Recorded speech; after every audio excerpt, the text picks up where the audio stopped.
সম্প্রতি কয়েকটা ঘটনায় দেখা যাচ্ছে যে একদল মানুষ এক বা একাধিক মানুষ পিটাতে পিটাতে নির্মম ভাবে মেরে ফেলতেছে। আমরা সম্প্রতি দেখছি যে রংপুরে দুইজন মানুষ ভ্যান চুরির অপরাধে বা ভ্যান চুরির সন্দেহে তাদেরকে একদল মানুষ পিটাইতে পিটাইতে একদম মেরেই ফেলছে। এই রকম ঘটনা যে এখনই নতুন ঘটতেছে তা না, অতীতেও অনেক ঘটছে।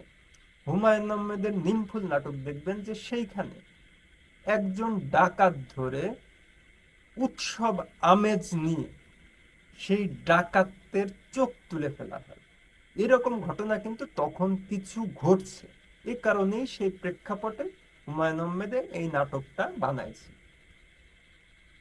এর বাইরেও গ্রামগঞ্জে হাঁটুরে কিল বা হাঁটুরে মার এরকম শব্দ পরিচালিত আছে। আমরা বিভিন্ন সিনেমায় বা বিভিন্ন ঘটনায় প্রেক্ষাপটে দেখছি যে এরকম ঘটনা ঘটে।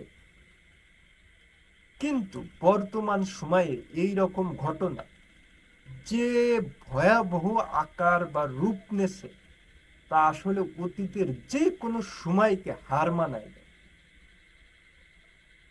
মানুষ তাহলে কি দিন যাচ্ছে আর হিংস্র হয়ে উঠতেছে?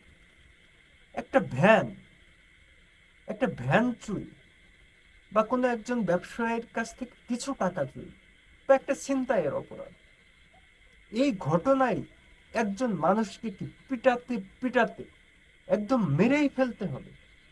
আমাদের বিবেক, আমাদের বিচার কি এইরকমই বলে? যে মানুষটাকে মেরে ফেলা হচ্ছে বা যে মানুষটাকে আমরা মারতেছি সেই মানুষটা কতটুক অপরাধ করছে, নাকি তাকে আমরা শুধুমাত্র সন্দেহের বশে মারতেছি, এটাও কিন্তু জানা থাকে না, বোঝা থাকে না। আমরা জানি যে কয়েক বছর আগের একটা ঘটনা, যখন পদ্মা সেতুর জন্য মাথা লাগবে এরকম গুজব ছড়ায় একজন নারীকে রাজধানী ঢাকার বাড্ডায় গণপিটুনি দিয়ে নির্মম ভাবে মেরে ফেলা হয়। আর এই যে যে এখন ঘটনাগুলো ঘটতেছে, এই রংপুরের ঘটনায় একটু ভাবেন তো, যে দুইজন মানুষ তারা হয়তো ভ্যান চুরি করছে, কিন্তু ভ্যান চুরির অপরাধ কি এতই নির্মম, এতই ভয়াবহ অপরাধ যে সেই মানুষগুলোকে পিটাইতে পিটাইতে একদম মেরেই ফেলতে হবে? এটা কি আপনার আমার বিবেক বলে? বা আমরা অনেক সময় দেখছি যে একটা বাচ্চা ছেলে বা একটা অল্প বয়সী ছেলে সে একজন ব্যবসায়ীর কিছু টাকা চুরি করছে, তার জন্য তাকে মেরে ফেলা হয়েছে, নির্মম ভাবে মেরে ফেলা হয়েছে। আর এই যে যে মানুষগুলো এই নির্মমতায় অংশ নেয়, তারা আসলে কোন বিবেকে অংশ নেয় একবার ভাবেন তো।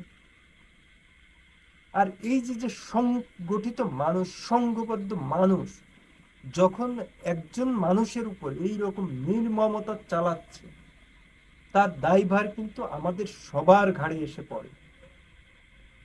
আপনি যে এলাকায় বসবাস করেন সেই এলাকায় যদি এইরকম কোনো নির্মম ঘটনা ঘটে, আপনি কিন্তু সেই দায়ভার এড়াতে পারেন না, যদিও আপনি ওই ঘটনায় হয়তো সাক্ষী না বা ওই ঘটনার ওই সময় ছিলেন না, কিন্তু এই অপরাধ কিন্তু আপনার ঘাড়ে এসেও বর্তায়। আপনিও এই অপরাধের জন্য দোষী। সুতরাং আমাদের সবারই একটু সচেতন হওয়া উচিত, একটু মানবিক হওয়া উচিত, যে আসলে বিচার করার ক্ষমতা কেউ আমাদের দেয়নি। বিচারের জন্য বিচারালয় আছে বা সামাজিক অনেক ব্যবস্থা আছে, সেইখানে অন্তত মানুষটাকে হাজির করা উচিত। কেউ যদি কোনো অপরাধ করে তারপরে বিচার করে তার যে শাস্তি হয় সে শাস্তি পাবে। কিন্তু আমরা কোনো একটা মানুষ সম্পর্কে না জেনে না বুঝে, কোনো একজন হয়তো বলতেছে যে হ্যাঁ এই লোকটা এই অপরাধ করছে, তার সেই কথা শুনে আমরা বর্বরিচিত অনেক ঘটনা ঘটাচ্ছি ধর্ম অবমাননার নামে। ভিন্ন মত, ভিন্ন দল, এইগুলো বলে কত বাহানায় আমরা আমাদের হিংস্রতার চরম যে পর্যায়টা সেইখানে পৌঁছে যাচ্ছে। সময় বদলে গেছে, মানুষ এখন অনেক আধুনিক, কিন্তু মানুষ চিন্তাশীল হইতে পারতেছে না।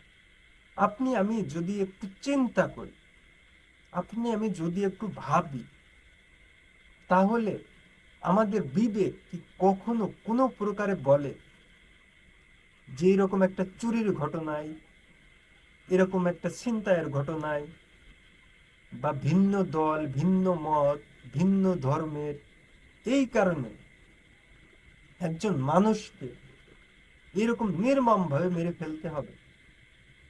আর ধর্ম অবমাননার নামে তো একজন না, আমরা দেখা যাচ্ছে গ্রাম জ্বালাই দিচ্ছি, একাধিক মানুষকে হত্যা করে ফেলতেছি।